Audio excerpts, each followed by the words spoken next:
Angel Rebo, welcome to the Human Capital Innovations Podcast. Thank you very much for having me, Jonathan.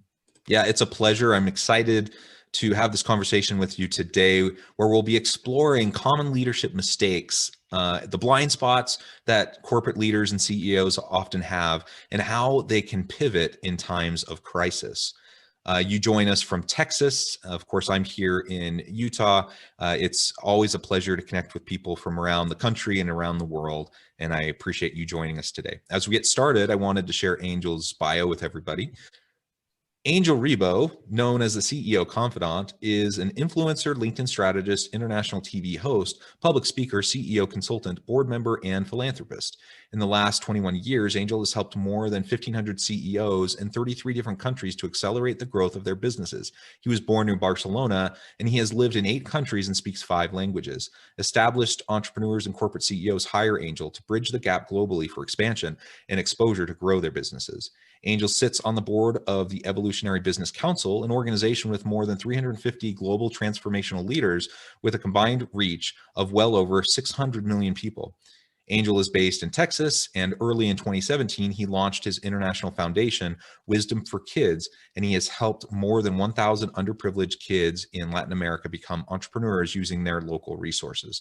See Angel Rebo on all of his social media outlets. And I'm, again, really excited to talk with you today. Angel, is there anything else you would like to share with listeners by way of background or personal context before we launch into the conversation today? No, well, thank you very much for taking so much time to read my bio. Maybe to say something which is not there, but it's who I am really, and I consider myself to be the connector of the unconnected. I consider myself someone who is able, or who's here in this, day and time to really help people that are unconnected today to get connected.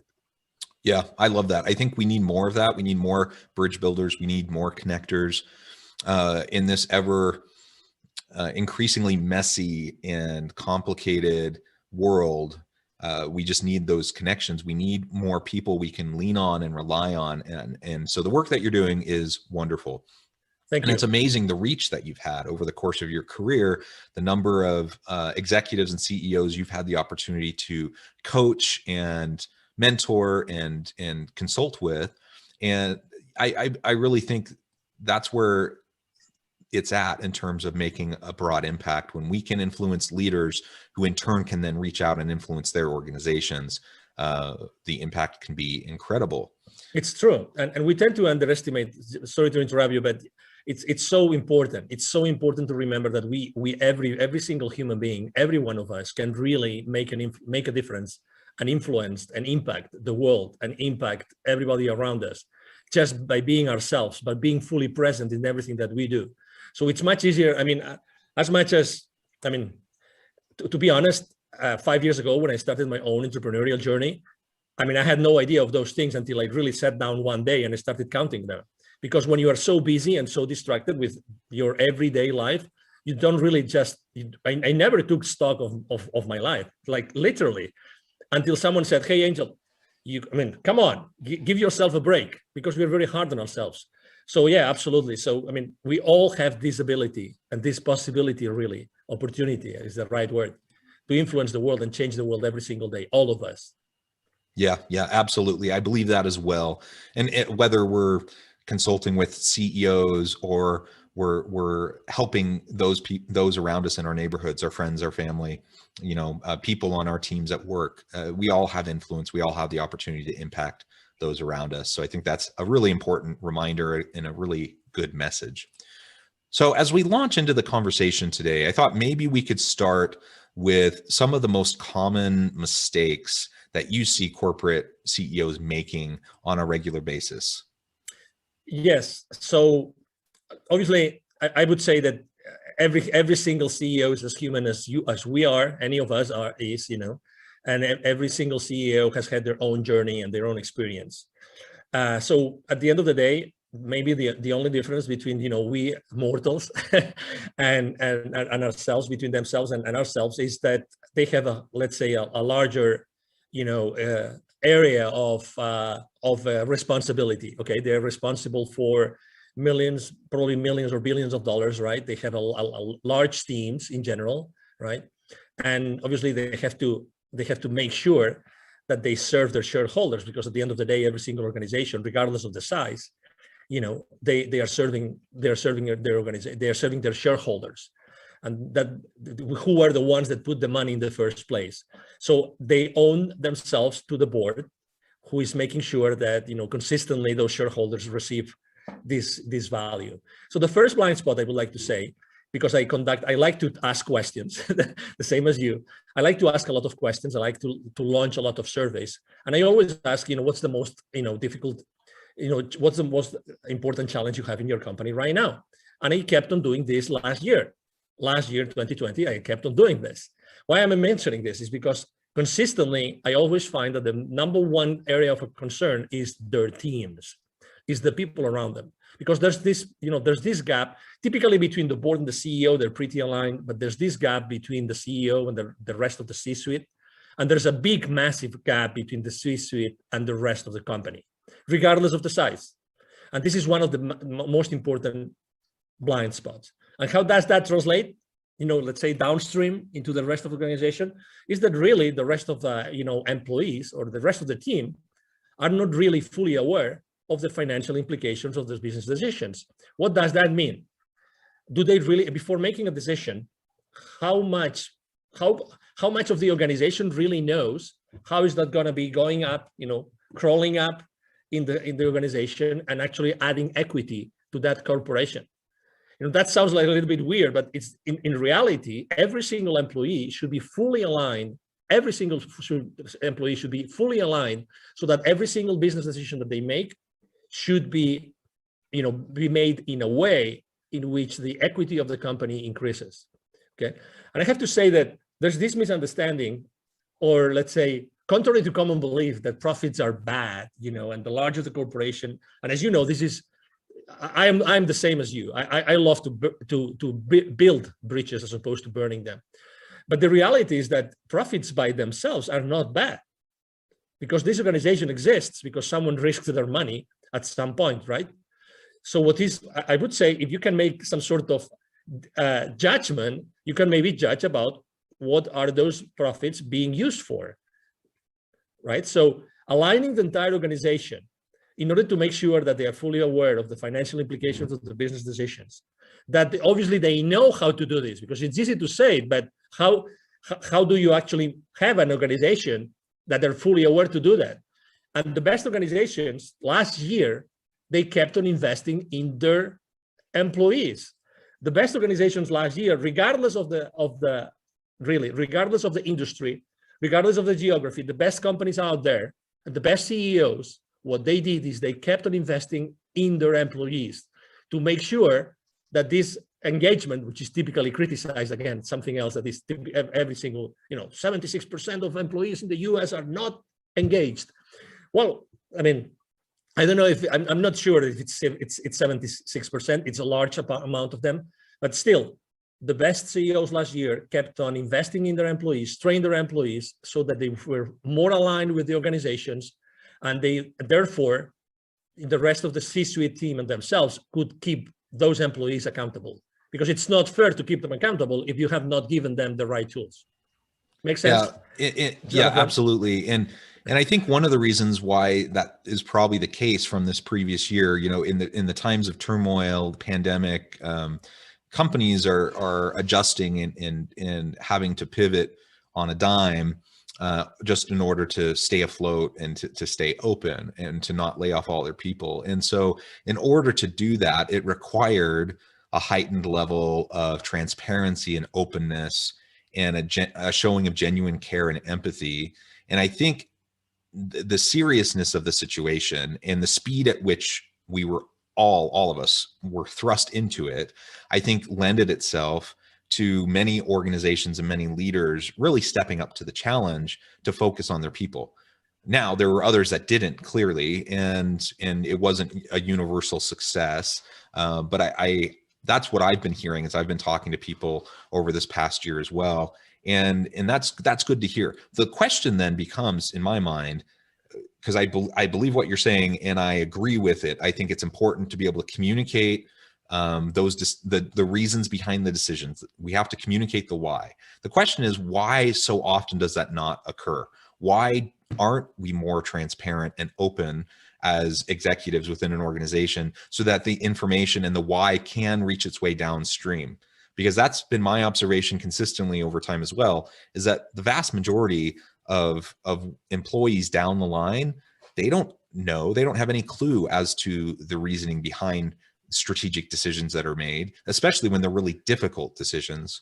And when there's a lack of communication, employees fill in the gaps. They just start making stuff up. And usually it's not particularly, generous towards leadership, right? Yes, obviously, I believe that genuinely every single business leader wants to do good and wants to be good, not only with themselves, but also for with their organizations. Okay, so I'm going to take that as a starting point of this to answer your question. Number two, and I'm going to relate to something that obviously right now it's April 2021. So we all know what happened last year in the last, let's say, 12, 14, 16 months, right? So, and I think that is extremely related to what really happens in organizations that do not have an open book kind of culture. Okay, at the end of the day, I think it's a mixture of probably fear, and that's why I'm talking about what happens in the world right now. And fear actually is a very bad advisor. Sometimes, organizations grow so fast, and they become so big and so difficult to manage. But unfortunately, as business leaders, we tend to think that, oh, no. I mean, this is too complicated. We cannot involve the rest of human beings in this organization to actually be able to understand this and make those decisions. And why? And it's also very simple. I mean, if leaders don't think that employees have really the ability or the skill, or cannot learn the skill to understand the financial implications of the business decisions, is the whole system. And as you know, how many people are making money out there, out of the depths of most of the American population? What I'm trying to say is that we, as individuals, even as professionals, will receive throughout our professional lives very limited financial literacy information, very, very limited. Just go to recently graduated, children or kids, right? go and ask them basic financial literacy questions. How many are going to answer the right question? Are going to give you the right answer? Excuse me. Very limited. So obviously, we live in a world that unless we as business leaders, I'm talking about CEOs, we become fully aware that we have to train and we have to do it, because unless things are not going to change. So again, I think there's some fear there that they think that probably they're not going to understand it. Obviously, there's some mistrust. And again, remember, CEOs or business leaders are human beings. Human beings, the number one thing, we cannot change the structure of our brain. We live in survival mode, like it or not. And I'm not talking about this famous Minecraft. I'm not talking about Minecraft survival mode. I'm talking about the survival mode that keeps us alive, right? And as parents, we do the same thing with our kids. By the way, I appreciate the reference to Minecraft. My two little boys love playing in survival mode on Minecraft. So that's a nice little aside. Yeah, absolutely. That's why I like to mention it. So we live in survival mode. So we tend to protect ourselves and we tend to protect our small boxes. We live in boxes. We live our lives creating boxes in which we perceive we are free and safe. All the time. We are always looking for, feeling safe, right? So, okay, so what can we do? I think the number one is becoming aware of the problem. Once we know that the problem is this one, the second is little by little, close those gaps that I mentioned before. And the gaps and as soon as you start, closing those gaps, you will realize that everybody fully empowered can actually keep on increasing shareholder value non-stop. And it looks like we're talking about large corporations. That applies to the small, 5, 10, 15 employees, mom and pop, brick and mortar, business. It's the same thing.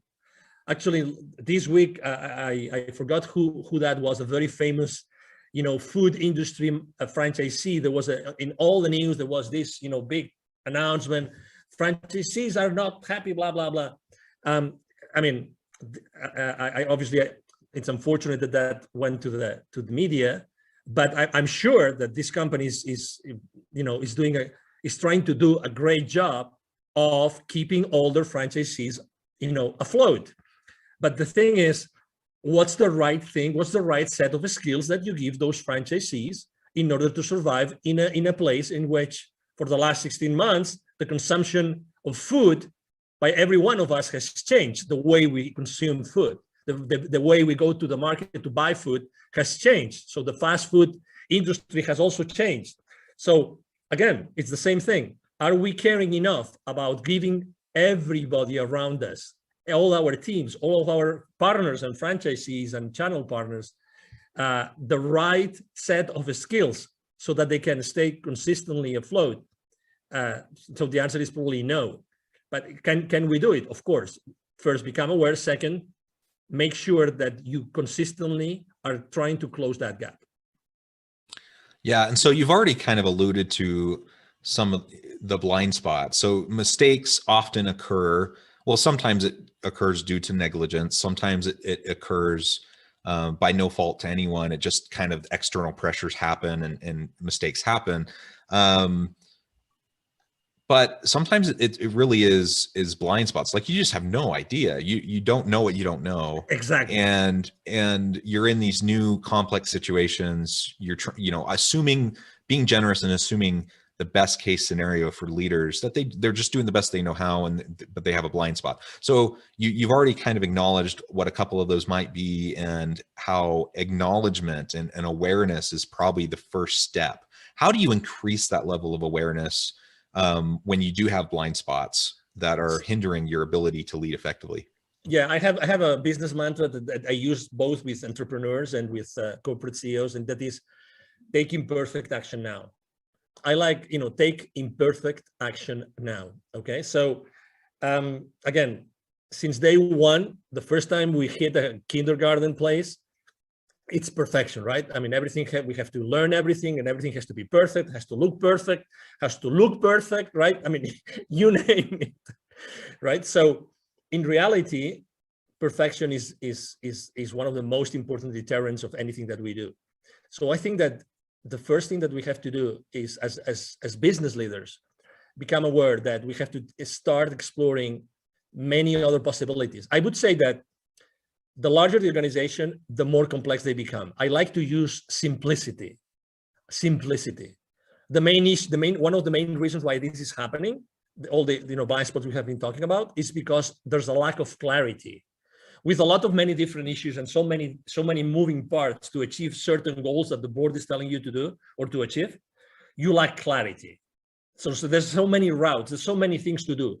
And then with lack of clarity comes complexity along with it, like all come together. That's why I like to talk about in terms of simplicity.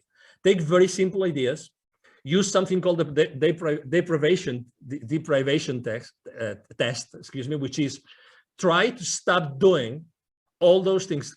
What would happen in my company if I stopped doing A, B, C, D, and E? And analyze every single thing, literally. Start analyzing the top, let's say, I don't know, the top 10, 20, 30 different processes that are in place in any given organization. What if I eliminated that whole entire process? What would happen? That whole entire process. You would have so many surprises, Jonathan. So many surprises that we are doing things that we shouldn't be doing, but we just have been doing it. And we are so amazing as human beings that we can do the most, or we can do so many wrong things more and more efficiently every single day. It's crazy. Every single day, we are the masters of inefficiency by doing the wrong thing more efficiently every single day. It's crazy stuff. But that's, again, it's human beings. It's survival mode, So that's what I found every single day. That's why simplicity and immediately taking action and becoming aware of those things that really are not adding enough value. I think those are three things. Those are three ingredients that I see that really work very well in organizations today. Yeah, I love that. So I think as we acknowledge mistakes, we can start to set goals to correct them, right? And to grow and to develop not only ourselves, but the people around us. We can start to diminish our blind spots. We can never get rid of them completely, but we can shrink our blind spots as we do some of what you just talked about, as we surround ourselves with good people, with diverse perspectives who can help, shine a light on those blind spots and who we trust. And then as we get to that point where we start to diminish those blind spots, it does allow us to have a better chance at making the adjustments necessary to respond to these external pressures that we might be facing that might be negatively hurting the business. So let's, in our last few minutes, let's talk a little bit more about how we pivot during times of crisis, and ultimately with the goal of helping the organization to stay strong and sustainable. Yeah, I will start from small, and then I will grow to large organizations. Typically, I think that every single entrepreneur out there had to adapt to what happened in the last, again, 14, 16 months, right? Almost everybody had to pivot in some way. And the way we did it is, I always talk about 4 different things when someone wants or needs to pivot. Number 1 is, what are you really enthusiastic about? What's your passion? That's number 1. Number 2, it's what you are an expert on. What your organization or what yourself, you are really good in doing, and everybody out there acknowledges that you're really good in doing that. Number 3 would be, what is the market really wanting right now? What is the market really wanting? And number 4 is the market willing to pay for that? Those are the 4 things I always consider when I talk about pivoting. All those 4 things have to be considered. If you are an entrepreneur, the passion part plays a more important role, just because you are, let's say, you're closer to, when the rubber hits the road, right? You are much closer to making decisions, and those decisions transpire to smaller organizations faster, right? But when there are larger organizations, basically, exactly what your expertise is, and that's the main thing. That's the main thing that happened last year, right? And I'm not going to talk about declining revenues in most of the industries, but I'm going to talk about how last year the markets changed. The markets changed. So what do the markets needed last year, and what do the markets wanted last year? And that's the most important thing. And as you probably remember, large corporations like automotive companies suddenly started to manufacture ventilators. You will remember that in the beginning of 2020. So this is a good example. So the best way to do it is actually, exactly what you're good at. Exactly what your expertise is. Analyze what the market you think needs or wants at this point in time, because these are 2 different things, right? And then start immediately taking imperfect action and knowing if you can use the resources and the expertise that you have in place already built in the company, if you can offer it to the new market that is being created, or with the new needs that the market already exists, right? Obviously, that means business development last year changed a lot. You reached out to your clients and said, hey, how can I serve you better? I remember I myself was working for a large corporation in 2008, 2009, and actually was one of the most successful years for me ever in the part of the business that I was dealing with in that particular company. You know why? Because we fully engaged like never before our client base. That's what we did. We reached out to them and we said, hey, we know you're suffering. How can we help? What's the number, and what's the best thing we could do for you today, knowing that it's going to be hard for everybody? What can we do right now? And I remember all my distribution channels working heavily day and night, just providing this additional need that our clients needed at that point in time. Again, it's giving the value that the market needs, doing the best that you can do, and the thing that you're an expert on. Yeah. Those are great questions to be asking as we think about how to pivot and the strategy around that, and focusing on your channels, focusing on your customers, focusing on the value you bring to the market is always important. The other thing that you've said multiple times today that I think is really worth spotlighting is this idea that we need to move forward. We need to take a step into the darkness. We need to act, even if it's not perfect. And, taking a shotgun approach, before planning is not what we're talking about. But you plan, you're thoughtful, you're careful, and you act. And as long as you have built-in mechanisms to iterate, so you can learn, you have feedback loops and you can learn as you go, then the action becomes an opportunity for learning. And even if things don't work, you've learned, you refine, you iterate, now you keep acting, and you can build the plane while you're flying it, so to speak. And I think that's a really important reminder and a good lesson for people, especially those who might have perfectionistic tendencies. Angel, it has been a real pleasure talking with you today. I really appreciate your insights. The time has flown by. Before we close, I did want to give you a chance to share with listeners how they can get connected with you, find out more about your business, and then give us the final word on the topic for today. Thank you. Well, thank you very much. I mean, we are right now. It's it's April 2021, as I said before. The first thing I would like to say is obviously the easiest way to connect with me, as you will see if you go online. I'm on all the social media outlets. I am actually publishing content every single day, and I keep on building those bridges that have been burned for the last month, because I think that that's something that we all have to do. The easiest way to reach out to me, I'm going to give my direct email address, which is Angel, ANGEL, @angelrebo.com. Rebo is my last name, and it's spelled like R-I-B as in boy, O, Angel @angelrebo.com. And the last thing I would like to say is, even if sometimes it looks like we are stuck, it looks like we cannot move forward, it doesn't matter if you are, if you're a large corporation or if you are a small entrepreneur. What I would like to tell you is that, every single day we have the opportunity to discover how infinitely powerful we are, all of us. And there's really out there's gonna be always customers that only us we can serve with ourselves and or with our organizations. Only us we can do, or we can serve with our products and with our services. So just, go out there, take imperfect action, receive that market feedback, and keep on course correcting whenever necessary. And obviously, thank you very much, Jonathan, for having me here today. And thank you to the audience that has been watching or listening to us. Wonderful. Thank you, Angel. It has been a real pleasure.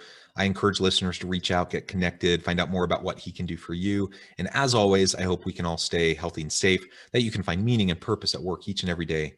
And I hope you all have a great week.